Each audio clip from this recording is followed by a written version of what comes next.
gelecek? Yıldızlar mı bizim olacak? Karanlıkta mıdır gelecek? Yıldızlar mı bizim olacak?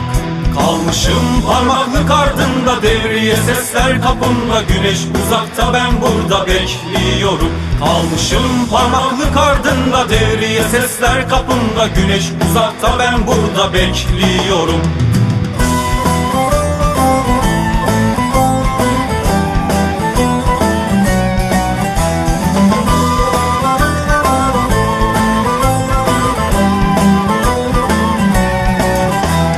Baskılar mı bizi boğacak?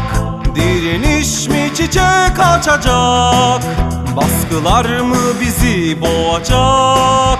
Direniş mi çiçek açacak? Yiten yoldaşlar aklımda, yenileri hep yanımda, bizim türküler her yanda dinliyorum. Yiten yoldaşlar aklımda, yenileri hep yanımda, bizim türküler her yanda dinliyorum.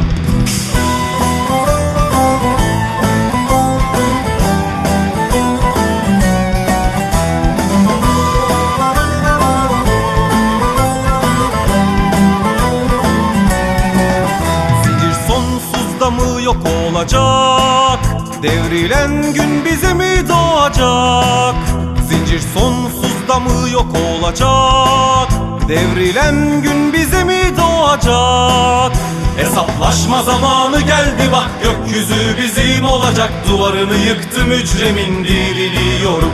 Hesaplaşma zamanı geldi bak, gökyüzü bizim olacak. Duvarını yıktım hücremin, diriliyorum.